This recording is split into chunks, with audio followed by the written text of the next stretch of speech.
Good morning, students. Today we are going to study about the lead storage battery, and we very well know that it is one type of secondary cell, and we very well know that what is secondary cell? That galvanic cell which can be used again and again after recharging. Means this is different from the primary cells. Primary cells can be used for one time only, while the secondary cells can be used again and again after recharging. Okay. And this lead storage is battery is mainly used in vehicles like car, motorcycle, truck, bus, etc. It is widely used in these vehicles. So this is a general schematic diagram of the lead storage battery.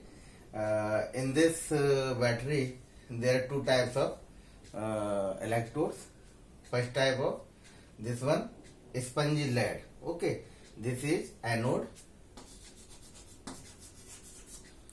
and this is cathode. Okay, this is also made up of lead, and this is made up of the grid of lead. Okay, and it is pasted by the solution of the lead dioxide, PbO2. Okay, and the electrolyte which is used in this lead storage battery is 38% sulfuric acid. Okay, so now we will study about the anodic and the cathodic reactions which happens in this. Okay, so first one, anodic reaction. Now what happens in anodic reactions? This spongy lead, okay, this Pb, okay, and the sulfate ions reacts with this one from the sulfuric acid. So this is reacted with sulfate ions. This forms lead sulfate, and 2 electrons are released in this reaction. Okay. Now the cathodic reaction. Reaction which take place at cathode. Okay. Now we very well know that the cathode is made up of the grid of the lead, and the lead dioxide is pasted upon this. Okay. So this lead dioxide reacts again with sulfate ions.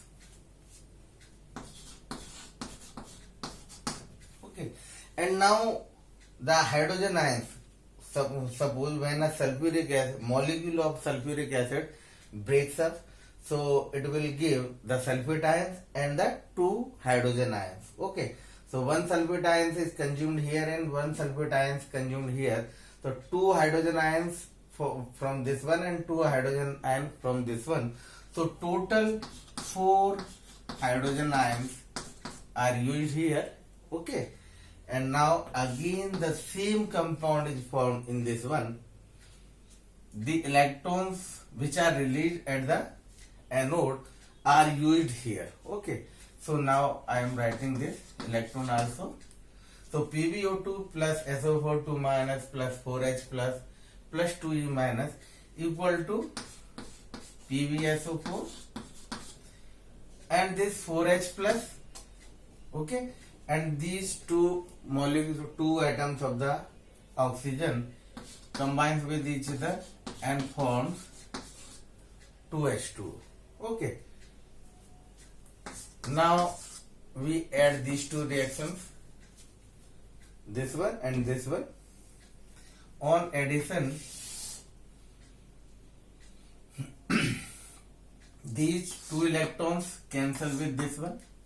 Okay, one PbSO4 molecule here and one PbSO4 molecule here.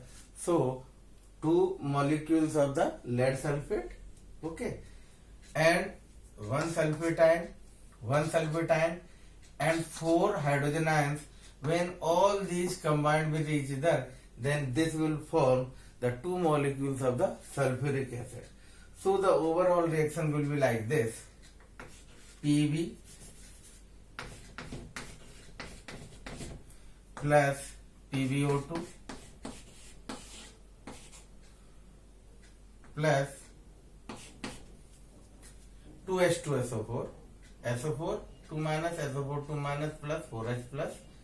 So 2H2SO4 equal to PbSO4, so 2 PbSO4